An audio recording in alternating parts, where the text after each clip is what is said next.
a la parte de la contracción misma, ¿sí? Bueno, dentro de lo que es músculo liso, ¿cuáles son las diferencias?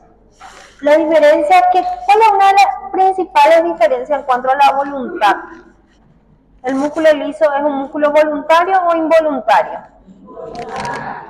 ¿Qué tipo de coloración tiene?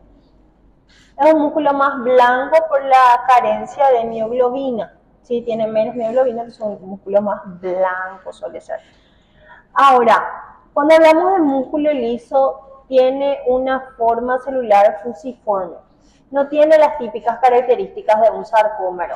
¿Sí? También tiene miofilamentos como la actina y la miosina, pero no tiene esa distribución estriada a causa de que no tiene los sarcómeros.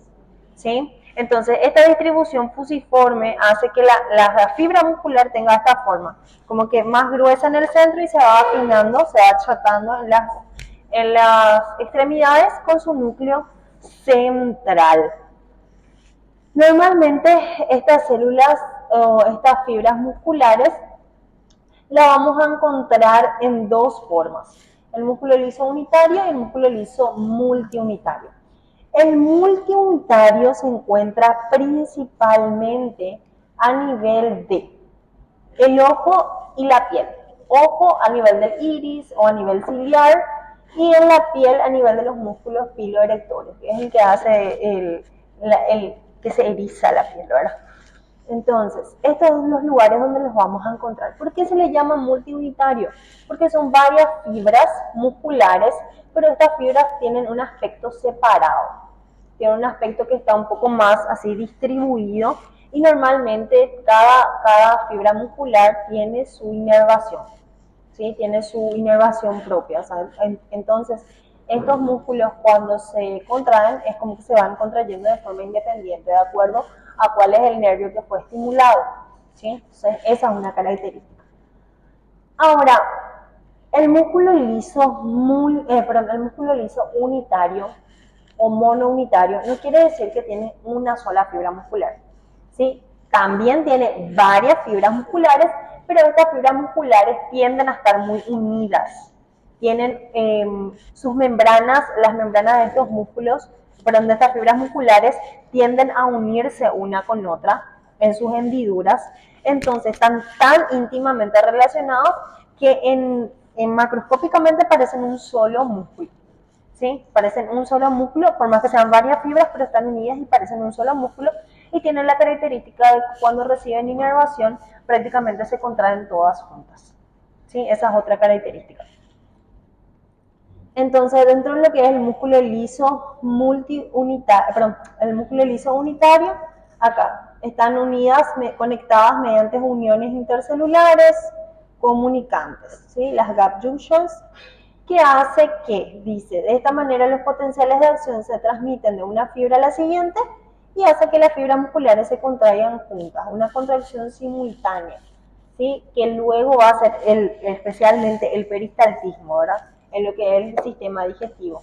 Pero también este músculo liso vamos a encontrar no solo en tubo digestivo, también lo vamos a encontrar a nivel de los vasos sanguíneos, ¿sí? Vasos sanguíneos y a nivel de ciertos órganos como el uréter y el útero, ¿sí? Entonces también va a formar parte de algunos órganos del sistema renal, del sistema urinario y del sistema reproductor, ¿sí? Entonces, ¿cuál es la característica? Que están muy unidas estas fibras y con estas uniones, si bien este es un solo nervio, ¿sí? Estas uniones como que van pasando de una membrana a otra, o sea, la despolarización de una membrana despolariza la membrana que está unida también. ¿Sí? Entonces la despolarización y la repolarización y todo este cambio iónico es como que a todas las membranas juntas va haciendo. Entonces es como que toda la contracción también es junta. Bueno, ¿qué tenemos? No tenemos sarcómeros, no tenemos discos Z. En vez de los discos Z tenemos estos cuerpos que se llaman cuerpos densos.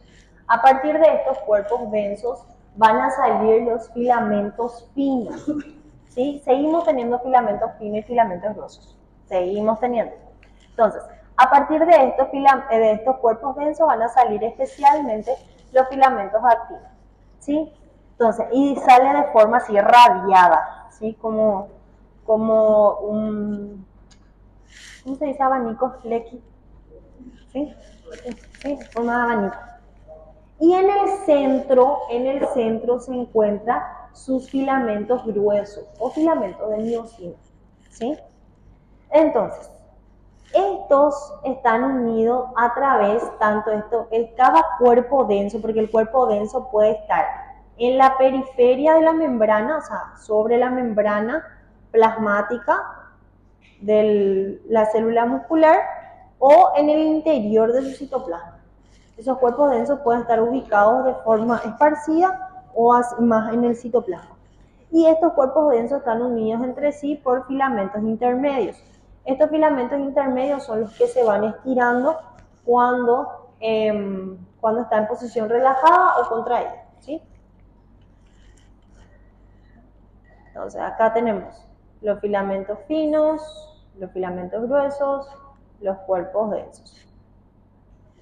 Otra característica que tiene los músculos lisos, o sea, las fibras musculares lisas, es que no tiene tiene un formato como de pequeñas invaginaciones. Acá. Estas invaginaciones son llamadas de caveolas.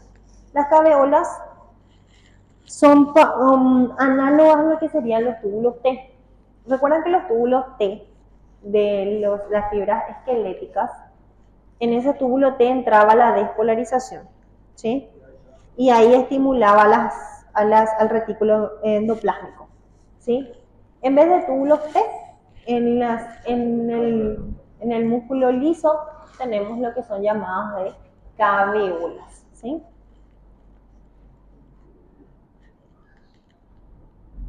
Acá también dice, el retículo sarcoplásmico almacena gran cantidad de calcio que van a ser liberados para la contracción. Ahora, cuando hablamos de la unidad contráctil, ¿sí? Dice, cada unidad contráctil está formada por filamentos de actina que sale de manera radial de los cuerpos densos. Entonces aquí tenemos su unidad contráctil, que en el medio tiene las miocinas. Cada aparato contráctil está compuesto por filamentos delgados, gruesos y proteínas reguladoras. Dentro de lo que son los filamentos delgados, seguimos teniendo actina y tropomiosina, que es diferente al músculo estriado esquelético, que no tiene troponina. En vez de la troponina, en el músculo liso tenemos la caldesmona y la calponina. Esa es una gran diferencia. Ya lo dice su nombre, viene de cal, quiere decir que tiene afinidad con el calcio. La caldesmona y la calponina forman parte de los filamentos delgados. Entre los filamentos gruesos seguimos teniendo la miocina. Proteínas reguladoras tenemos dos y estas están muy relacionadas con la energía, con el ATP. Una se encarga de hacer lisis del ATP, o sea, libera energía, y la otra se encarga de unir la energía, restablecer el ATP. Una estimula la cabeza de la miocina y la otra inhibe el golpe de fuerza que hace la cabeza de la miocina. Entonces, la que produce, la que libera la energía es esta, la sinasa de cadenas ligeras de la miocina. Ya lo vamos a ver enseguida cómo funciona. Entonces, la sinasa de cadenas ligeras de miocina y la calmodulina son dos proteínas que estimulan, cuando están activas, estimulan la contracción del músculo liso. Después, además de estos filamentos contráctiles, tenemos otras proteínas que son estructurales, como filamentos intermedios. Entonces tenemos filamentos delgados, filamentos gruesos, proteínas reguladoras, son parte del aparato contráctil. Ahora, también tenemos filamentos intermedios que son la desmina y la bimentina, dice, cuya función es la de soporte de la estructura celular. Entonces, los filamentos intermedios son más que nada para el soporte estructural, estas, ¿sí?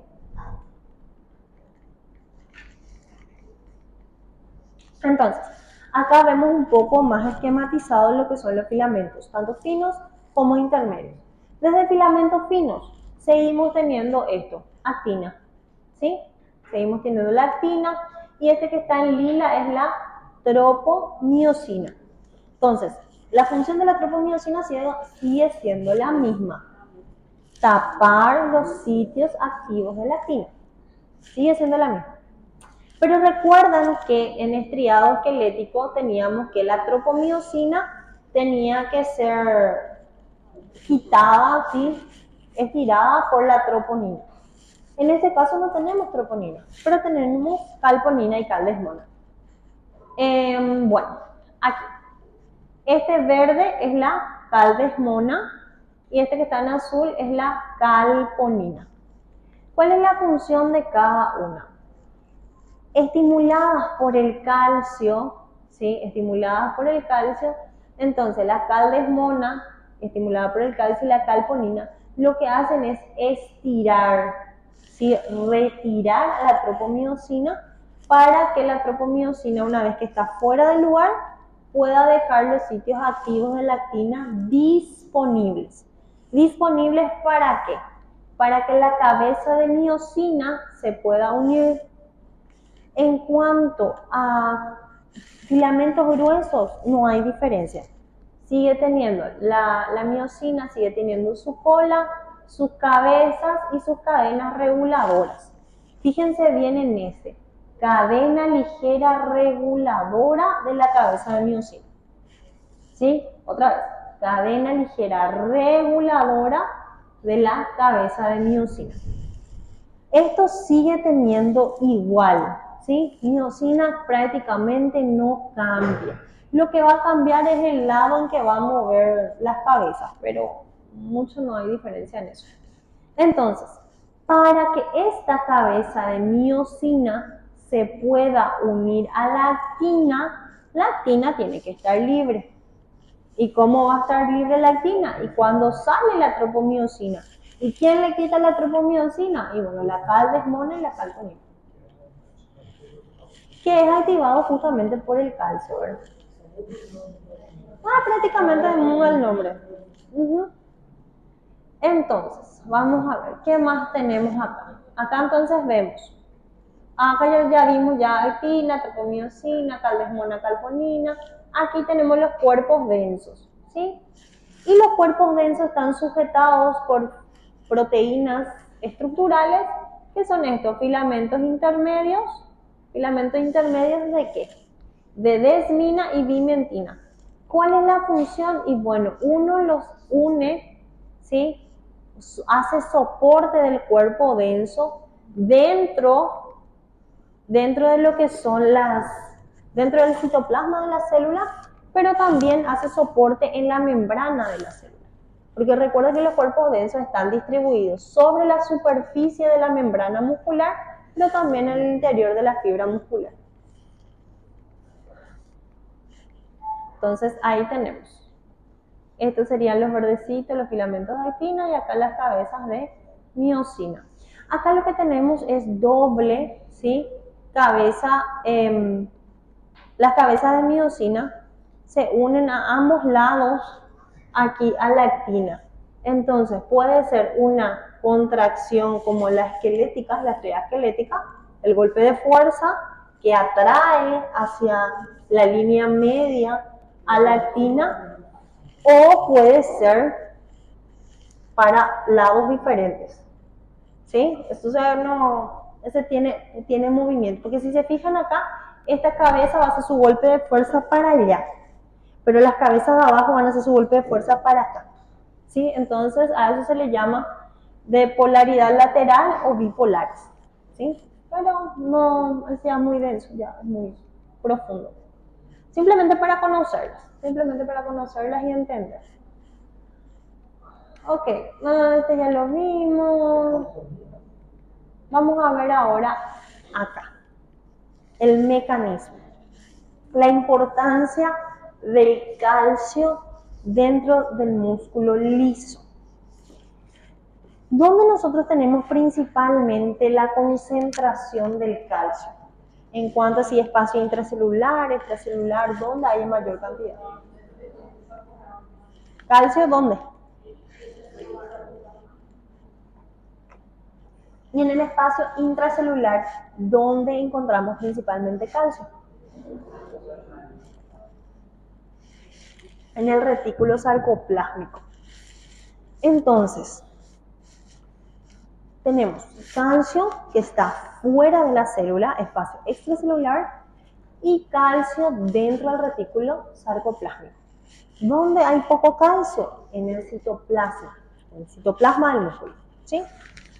Entonces, ¿qué va a pasar? Vamos a ver ahora cuál es la función de la calmodulina.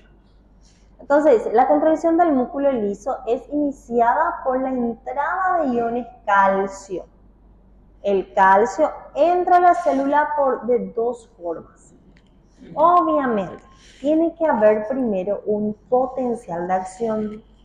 Cuando hablamos de potencial de acción, estamos hablando de nervio. Estamos hablando de la señalización nerviosa, o sea, el impulso nervioso que llega al músculo. Eso es potencial de acción. Ahora, cuando decimos potencial de membrana, estamos hablando de toda esa despolarización, repolarización y reposo, pero de la fibra postsináptica, o sea, que es después del nervio. En este caso, el después del nervio es el músculo liso. Salud. Entonces, eso, potencial de acción es del nervio, potencial de membrana es la parte postsináptica, o sea, el órgano o el músculo que recibe la inervación. ¿Sí? Ok, entonces, va a haber un potencial de acción, un nervio que va a estimular, en este caso, al músculo liso. Cuando el músculo liso es estimulado, ¿sí?, por una información nerviosa, se abren pequeños canales de sodio, se despolariza un poco gracias al sodio y eso ya cambia el potencial de membrana. Así, vamos a hacer. El sodio en el músculo liso tiene muy poca actividad, pero algo hace.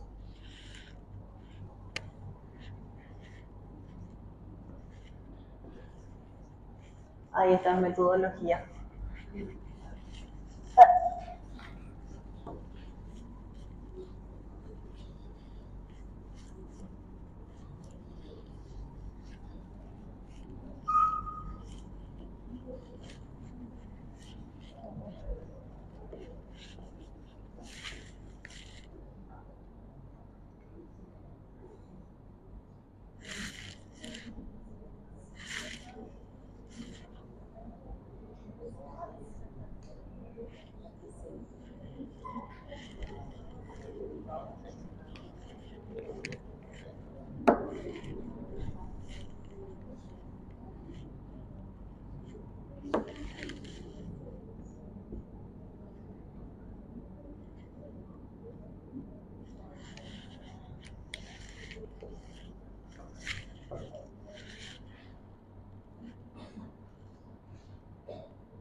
Bueno, vamos a simular, ¿sí?, que esta es la membrana plasmática, ¿sí?, del músculo. Este es el espacio intracelular y este es el espacio extracelular, ¿sí? Bueno, va a llegar una información nerviosa que normalmente hace que se abran pequeños receptores, ¿sí?, pequeños receptores que permiten la entrada de sodio, ¿sí? La parte, o sea, el músculo liso está en reposo entre menos 60 y menos 50 milivoltios. Este es el reposo del músculo liso. Mucho menor que el músculo esquelético. O sea, el músculo esquelético necesita una mayor despolarización, o sea, mayor entrada de sodio para que se pueda despolarizar. El músculo liso no tanto, ¿sí? Entonces, esta es su fase de reposo para el músculo liso.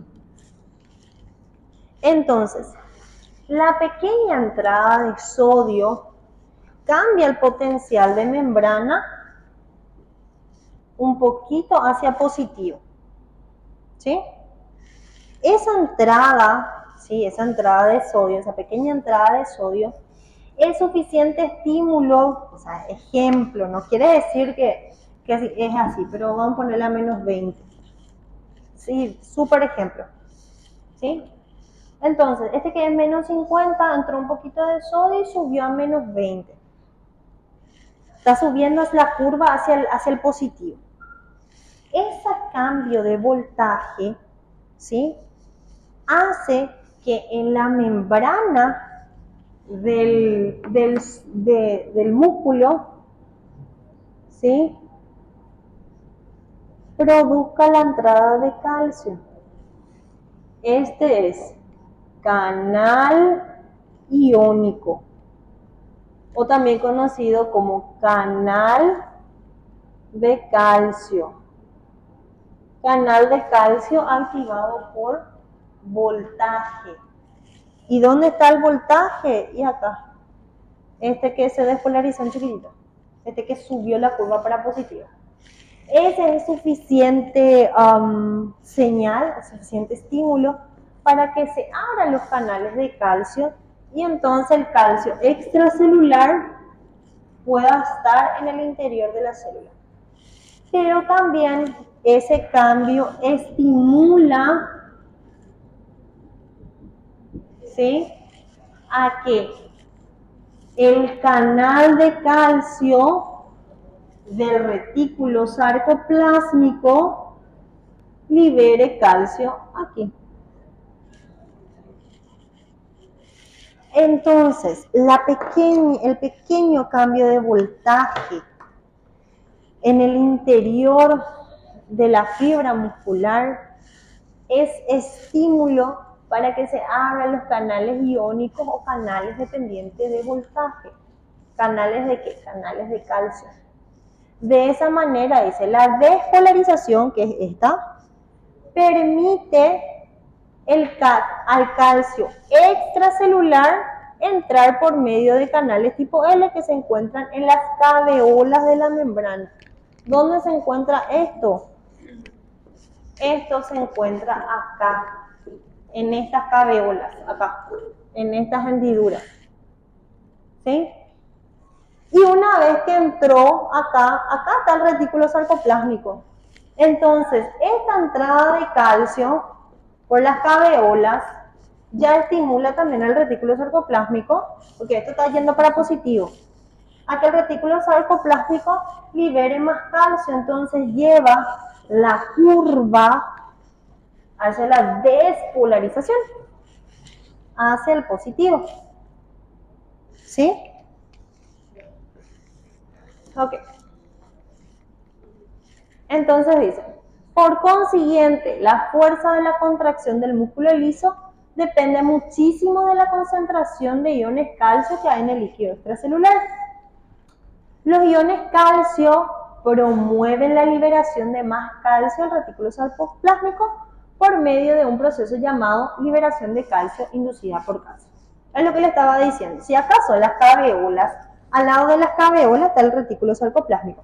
Entonces, la entrada de calcio estimula al retículo sarcoplásmico a que el retículo sarcoplásmico también libere calcio al citosol. Entonces, liberación de calcio inducida por calcio. ¿Se entiende? Ahora, ¿qué tenemos? Tenemos mucho calcio acá, en el citoplasma. O sarcoplasma, como le quieran llamar. Una pequeña despolarización, un pequeño cambio de voltaje abre los canales de calcio.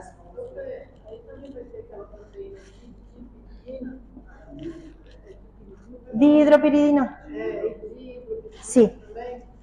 Sí, ya vamos a ver un poquito más específico esa parte. ¿Sí? Ok, ¿dónde está nuestra dihidropiridina hablando de eso? Vamos a ver la nuestra dihidropiridina. ¿Dónde pasaba?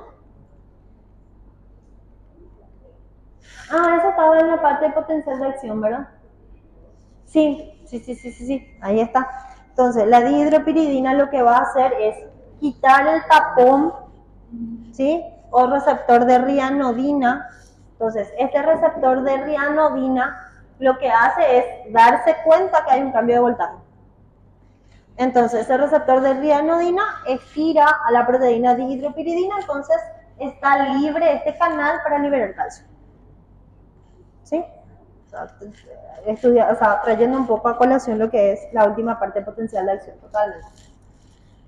Ok, aunque eso ocurre mucho en retículo, músculo estriado, podría darse en músculo liso. Ok, ahí ya estamos. Calcio ya está en el citoplasma. Vamos a ver cómo continúa.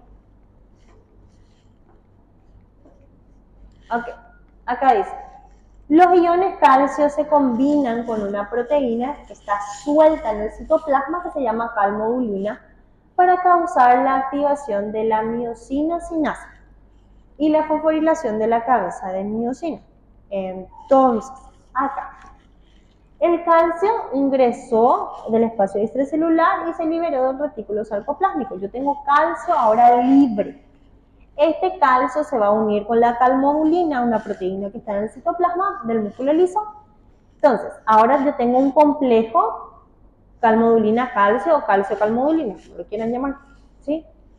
Este calcio-calmodulina va a ir hasta una proteína, mejor dicho, una enzima, y entonces la calcio-calmodulina activa esto a la miosina sinasa de cadena ligera. ¿Dónde es lo que estaba la miosina sinasa de cadena ligera? Acá, ¿sí? O sinasa de cadenas ligeras de miosina o miosina sinasa de cadena ligera, el orden de los factores no altera el resultado. ¿Sí? Como le quieran llamar, es este. Esta proteína o esta enzima tiene la función de ir a fosforilar cuando el calcio-calmodulina activa esta enzima de la cabeza ligera de miosina. Esta enzima va a ir a fosforilar a la cadena ligera de la miosina. ¿Y dónde es lo que estaba la cadena ligera de miosina? Acá. Entonces, la miosina sinasa activada por calcio-calmodulina. Calcio-calmodulina activa la miosina sinasa y la miosina sinasa se va y fosforila a esta parte de la cabeza de miosina. Le carga de fosfato y al cargarle de fosfato se llena de energía para poder hacer el golpe activo. ¿De dónde vino ese fosfato? Y del ATP. La miosina sinasa agarra un ATP, lo convierte en ADP y fosfato. Y ese fosfato es el que lleva acá para fosforilar. ¿Sí?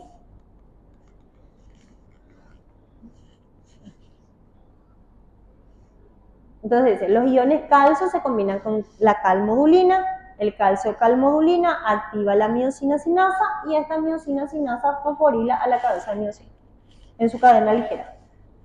Dice, aunque esta proteína reacciona con los iones calcio, la calmodulina, se diferencia de la troponina en la forma en la que inicia la contracción, ya que la calmodulina lo hace mediante activación de los puentes cruzados. Ahora vamos a ver cómo.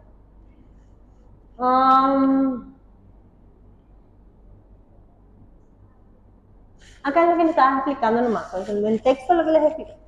Los iones calcio se unen a la calmodulina, el calcio se une a la calmodulina, el complejo calmodulina-calcio entonces se une a la miosina sinasa.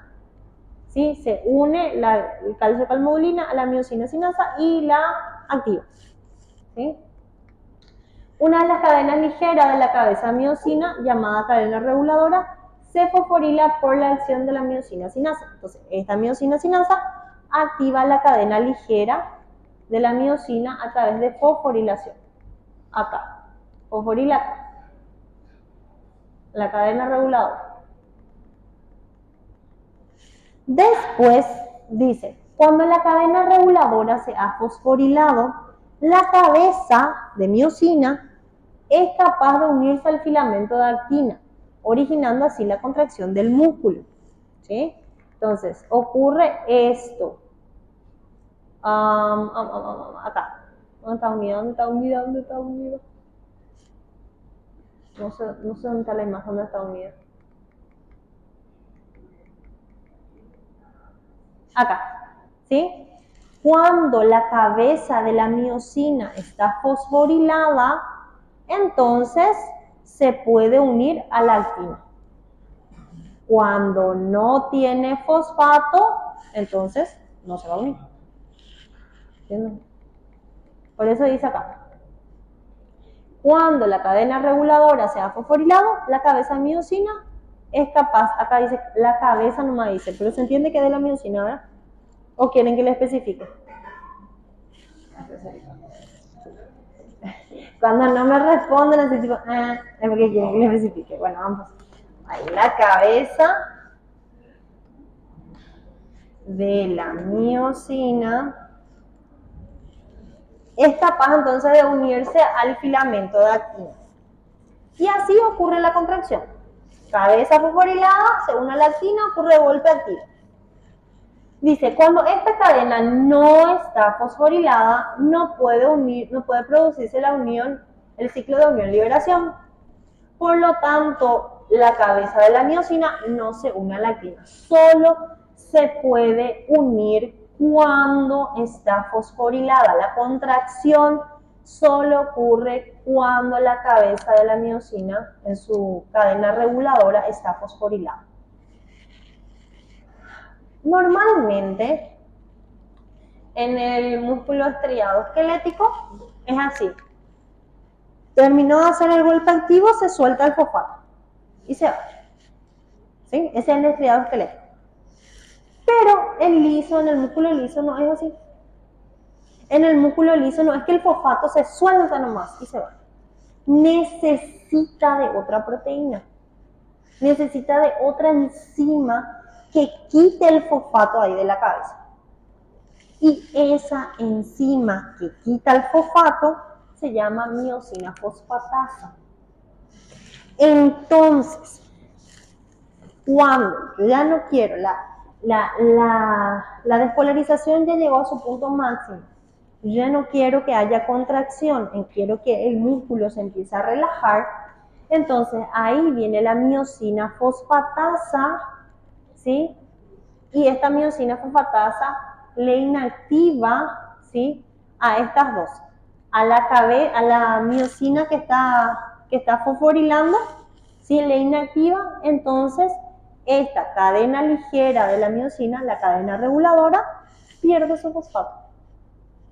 Y al perder su fosfato, la cabeza de la miosina ya no tiene fosfato, ¿sí?, la cabeza de la miosina ya no tiene fosfato, entonces se suelta de la actina y ahí terminó la contracción.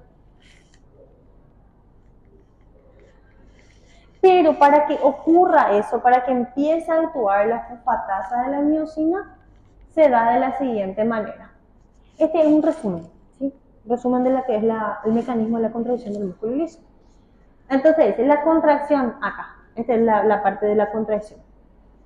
Dice, y consiste en 5 pasos después de que aumente la contracción de calcio intracelular. Hubo la despolarización acá, entró calcio, se liberó calcio. Calcio se unió a la calmodulina, calcio-calmodulina, activan a la sinasa miosina de cadena ligera. Esta sinasa miosina de cadena ligera agarra un ATP y divide en ADP más fosfato. Ese fosfato lleva a que fosforile a las cadenas ligeras o reguladoras de la cabeza de miosina. Cuando esta cabeza miosina tiene fosfato, está fosforilada, entonces se puede unir a la actina y ocurrir el golpe activo y de ahí la contracción. ¿Sí? Hasta ahí todo bien. Ahora.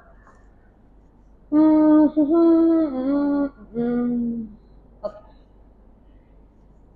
¿Qué pasa para que empiece a ocurrir la relajación? Existe esto, acá ven que sale sodio y calcio, ¿sí? ¿Cómo va a parar la contracción y por la salida de calcio? La despolarización va a llegar a un punto máximo, ¿sí? Y en un punto máximo se cierra la conductancia, pues ya llegó a su pico máximo, y ¿qué va a querer? Va a querer repolarizar. ¿Y cómo va a repolarizar? Sí, acá ya entró sodio y calcio. Para que ocurra la repolarización, necesito que salgan un poco de potasio, pero por sobre todo necesito que salga calcio. ¿Cómo?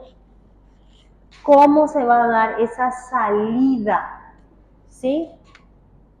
Y como esto es contragradiente de concentración, porque el calcio tiene que ir contragradiente, el calcio tiene que ir contragradiente, después este sodio también en algún momento se tiene que restablecer contragradiente, el pequeño potasio que salió también tiene que restablecerse contragradiente, y como todo es contragradiente de concentración, necesita energía, entonces usa bombas.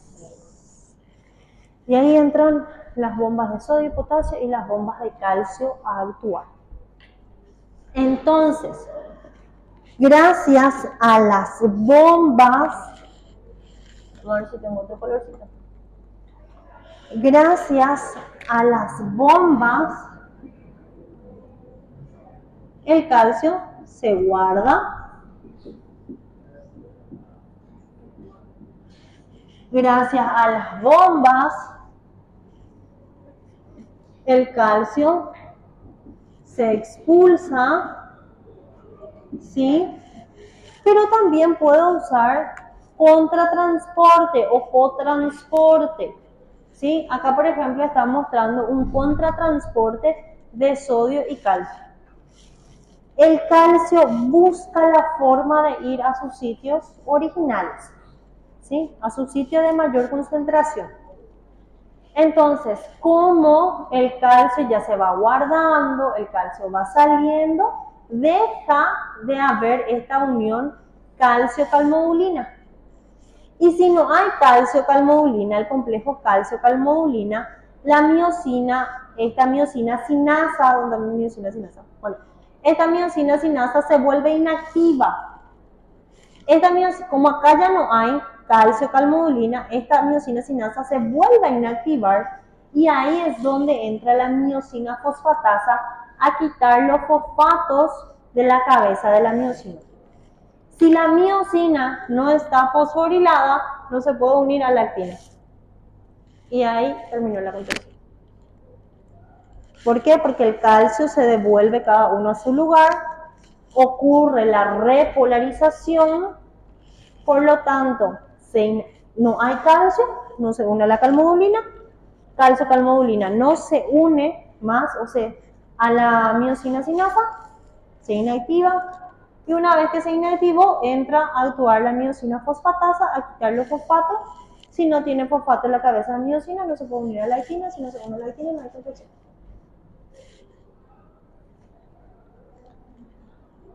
Entonces, la membrana de la célula muscular lisa tiene muchos receptores de calcio, más que el músculo estriado. Además, tiene menos canales de sodio, por lo tanto, el sodio juega un papel secundario. Los canales de calcio se abren mucho más lentos y permanecen abiertos por mucho más tiempo. Esto permite que, si esto se mantiene abierto por más tiempo, permite que la contracción del músculo liso sea más sostenida, sea más prolongada, porque hay más calcio entrando. Entonces dice, el calcio actúa directamente sobre el mecanismo contráctil del músculo liso a través de calcio-calmodulina. El flujo de iones calcio hacia el interior de la fibra es el principal responsable del potencial de acción. Acá habla del nervio. ¿Por qué? Porque si nosotros recordamos potencial de acción, recuerdan que venía así la despolarización del nervio, de todo el nervio, y quedaba así en el botón terminal con la vesícula de acetilcolina. ¿Recuerdan? La vesícula de acetilcolina. ¿Y qué ion es el que tiene que entrar dentro del nervio para que esa vesícula libere las acetilcolinas? El calcio. Claro, el principal ion que estimula esa liberación de neurotransmisores por parte del nervio es el calcio. Obviamente, acá como estamos hablando de músculo liso, los neurotransmisores o las hormonas pueden ser otras, ¿verdad? No solo acetilcolina, puede ser una norepinefrina también, ¿sí? Pero para que entendamos nomás la importancia del calcio dentro de lo que es la contracción del músculo liso. Ahora, dice bombas de calcio, elimina los iones calcio del líquido intracelular y de esta forma finaliza la contracción. El calcio es eliminado, no me gusta porque eliminado no, porque no se elimina el calcio, se quita nomás. Es extraído. Extraído, vamos a la palabra. Sí.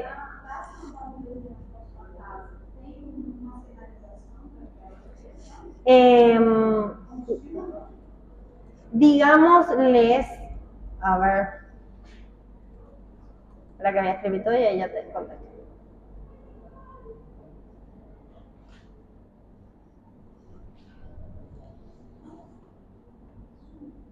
Ah, no, espera. Ya te contesto.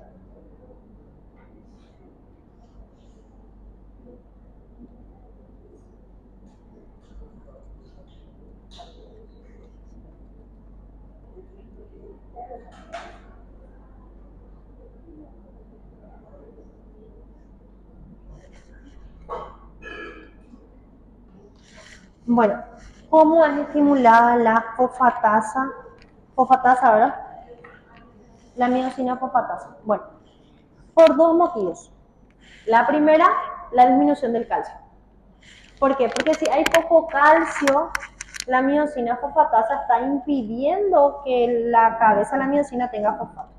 Entonces, una de las cosas es que el calcio va a disminuir. Otra de las cosas es que la sinasa se va a inactivar. Sí, mientras es así, mientras la sinasa está activa, la fosfatasa está inactiva.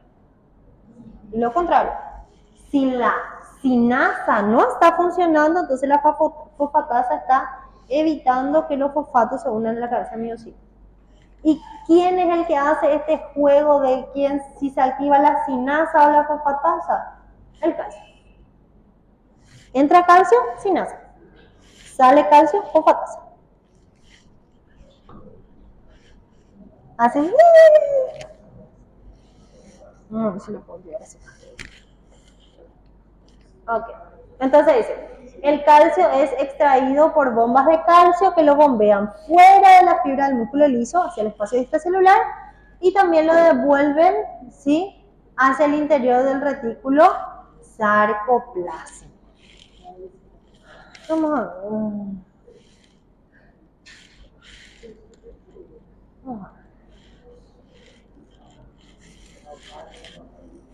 Voy a apagarme la luz por favor.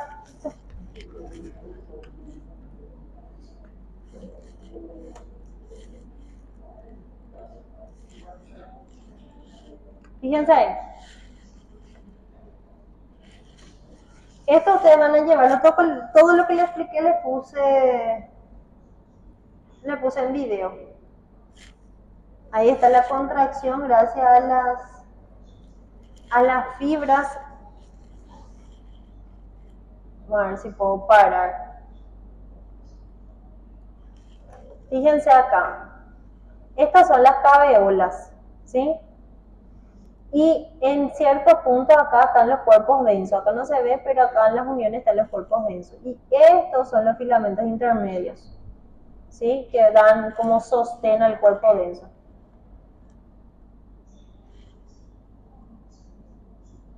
Entonces, para que se una la cabeza de la miosina a la actina, necesita estar fosforilada para que ocurra esa contracción.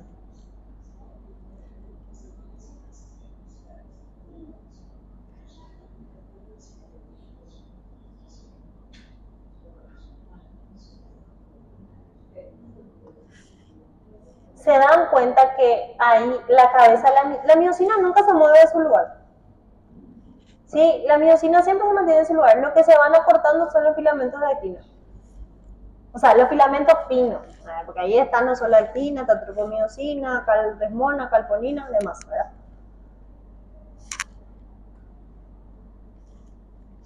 Entonces, esos son los calcios que entran a través de los canales lentos de calcio.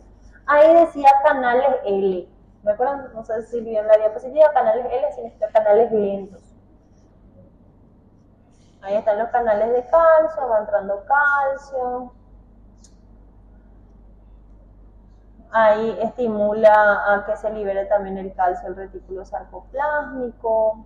Y ahí se une el calcio con la calmodulina, formando el complejo calmodulina-calcio. Y ahora esta calcio-calmodulina activa a la sinasa de cadena ligera de la miosina. Y esta va a agarrar los fosfatos, el ATP, lo va a convertir en ADP y fosfato, y este fosfato lo va a llevar a la cabeza de la miosina en su cadena ligera o cadena reguladora.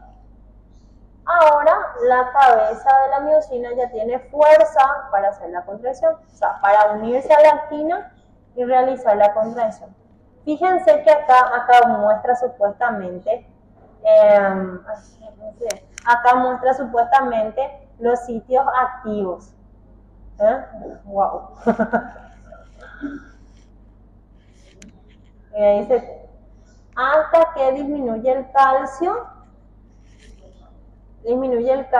y ahí tiene que se inactiva la sinasa de cabeza ligera y ahí viene la fosfatasa a quitarle el calcio.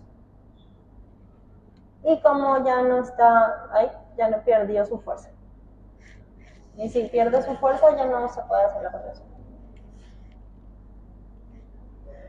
Bueno, el potencial de membrana en reposo, lo que le estaba diciendo, aproximadamente entre negativo 50 y negativo 60 milivoltios, un poquito menos que el estriado. Es decir, que necesita menos de polarización para que ocurra la contracción. El potencial de acción. Dice, en el músculo liso unitario, también llamado músculo visceral porque se encuentra en el tubo digestivo, urinario, reproductor y uno más. ¿Qué más? Útero. Muy bien, ese es el reproductor. Okay. Bueno, entonces, ¿cómo se va a dar este potencial de acción? Dice, los potenciales de acción se producen de la misma forma que en el músculo esquelético, lo que estábamos explicando acá, ¿sí? Y se puede producir como potenciales en espiga o potenciales en meseta. ¿Cómo son los potenciales en espiga? Los potenciales en espiga son estos que expliqué acá, o sea, muy parecido al estriado esquelético, no hay mucha diferencia. Ocurre reposo, despolarización, repolarización, reposo, ¿sí? Entonces dice, típicos como el músculo esquelético, son las que se producen en la mayoría de los músculos lisos unitarios, tiene una duración de aproximadamente 10 a 50 milisegundos. ¿Sí? Milisegundos. O sea, es rápida. O sea, la contracción dura muy poco. Dice, estos potenciales se pueden generar por estímulo eléctrico, también pueden ser por estímulo hormonal, ¿sí? Como la norepinefrina, ¿sí? Puede ser como la serotonina, por distensión. Recuerdan que estos músculos pueden, como son del tubo digestivo, son del vaso sanguíneo, imagínense que aumenta la presión dentro del vaso sanguíneo. Ese aumento de presión va a distender la pared muscular del vaso sanguíneo, o inclusive el alimento va a distender el estómago, el intestino. Esa es la distensión, ¿sí? Y eso también ya puede generar un potencial de membrana que genere contracción o relajación del músculo, ¿sí? Ahora, los potenciales en meseta, dice, al inicio similar al de espiga, o sea, empieza como una despolarización, ¿sí? Es parecida a esta, al principio, pero Dice, en lugar de la repolarización rápida, la membrana, ¿sí? De la membrana, esta repolarización se retrasa, ¿sí? Más de un segundo. Entonces, en vez de que haya esta rápida despolarización y repolarización, en el DMZ el periodo, ¿sí? Para repolarizarse se retrasa. Entonces queda como una despolarización sostenida. ¿Para qué? Para que la contracción dure más tiempo. Para eso. Dice, produce contracción prolongada y sostenida. Ejemplo, donde vamos a tener potencial en meseta: útero, uréter, músculo liso vascular y corazón. Es decir, en el de espiga vemos más a nivel tubo digestivo y en el de meseta vemos más el urinario, reproductor, vasos sanguíneos y también corazón. Nosotros vamos a saltar, ya les voy a avisar, porque se supone que es músculo estriado esquelético, músculo liso y después ya es músculo cardíaco. Así vamos a estudiar todos los músculos en orden. Así está nuestro libro. Pero nuestro programa de estudio, después de músculo liso, salta a sistema nervioso. O sea que cuando vamos a estudiar cómo es la estructura y la contracción del músculo cardíaco y hablar después de la mitad del año cuando vemos corazón. Así está nuestro programa de estudio. ¿Sí? Entonces, vamos a tener que saltar, no vamos a saltar a músculo cardíaco, o sea, no vamos a ir directo a músculo cardíaco, sino que volvemos cuando sea corazón y vasos sanguíneos. ¿Sí?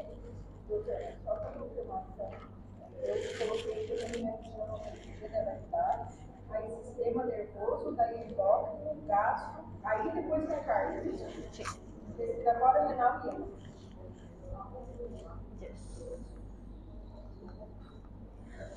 Bueno, y para terminar, estamos a punto de terminar.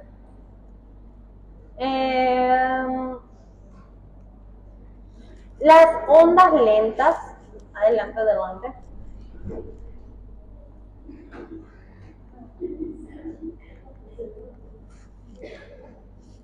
Aquí, vamos a mirar un poco lo que son las ondas lentas, para qué nos sirven.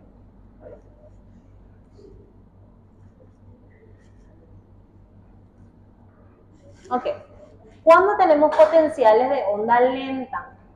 Tenemos cuando se produce una contracción del músculo de forma autónoma. ¿Qué quiere decir eso? Dice, los potenciales de onda lenta de la membrana de los músculos lisos unitarios causan la generación espontánea de potenciales de acción. ¿Qué quiere decir? Que los potenciales de acción se producen en las propias células musculares sin que haya un estímulo externo. Es decir, hay ciertas células musculares que son autoexcitadoras, ¿sí? Dice, las ondas lentas son oscilaciones lentas del potencial de membrana. Este potencial, ¿qué quiere? No es para una despolarización completa, pero hacen esto. Van jugando acá con el potencial de membrana, ¿sí? Hay células musculares lisas que hacen este juego de oscilaciones, ¿sí? Dice, la propia onda lenta no es un potencial de acción. Sí, estas son las ondas lentas.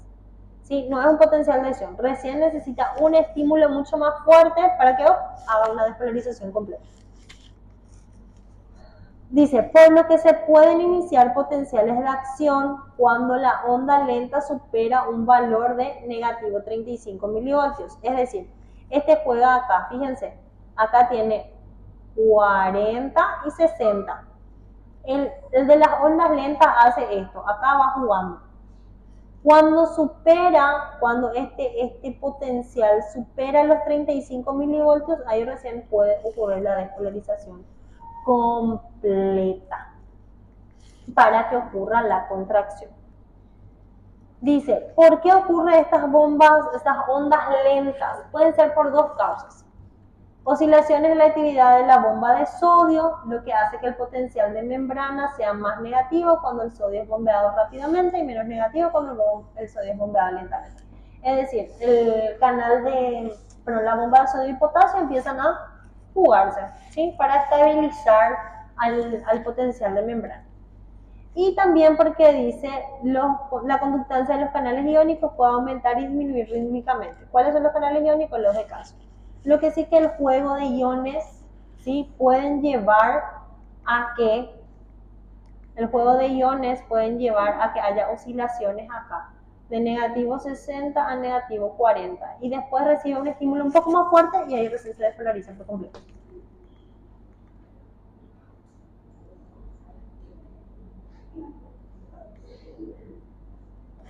¿En quiénes vamos a ver esto, este potencial de ondas lentas? ¿Para qué es? Para esto, distensión del músculo liso visceral. Es decir, muchas veces el alimento o la presión de la sangre estira las paredes de los músculos lisos y eso genera lo que especialmente en el tubo digestivo se conoce como peristalsis. Esta peristalsis se puede dar justamente por este potencial de ondas lentas que hay ese juego de iones o por la distensión misma, ¿sí? Dice, la peristalsis frecuentemente se generan potenciales de acciones espontáneos cuando el músculo liso se distiende por los vasos sanguíneos, por la orina, por la distensión misma del útero, ya sea por bebé o porque necesita hacer el proceso de descamación, y tubo digestivo, vasos sanguíneos, ¿sí? Ahí se puede distender. No,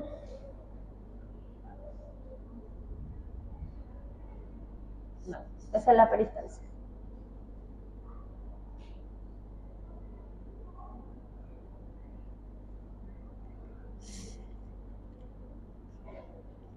Bueno, dijimos que la contracción y la relajación del músculo liso no solo depende de los potenciales de acción, no solo depende de los nervios, también pueden depender de otras sustancias como hormonas o como factores locales, ¿sí?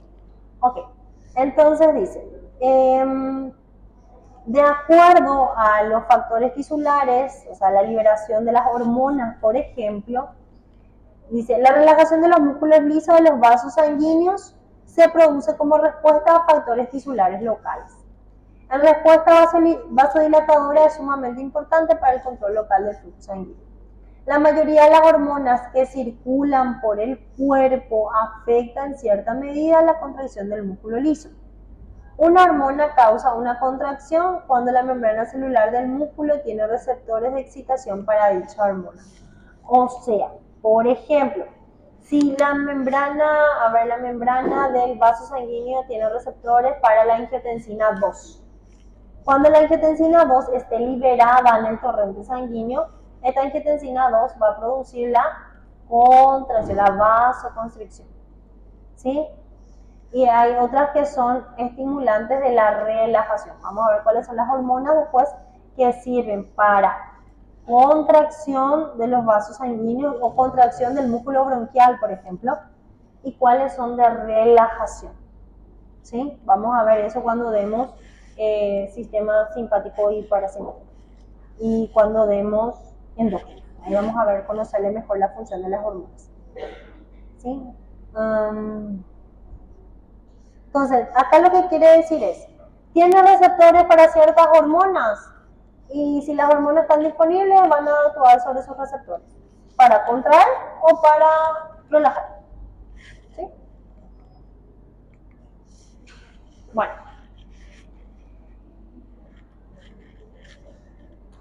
esa es terminación de músculo liso. Como les dije, vamos a saltar de músculo liso a sistema nervioso. Entonces, váyanse un rato, despéjense, tomen café, tomen agua y vuelvan con una mente fresca que vamos a cargar otra información que no tiene nada que ver con músculo liso.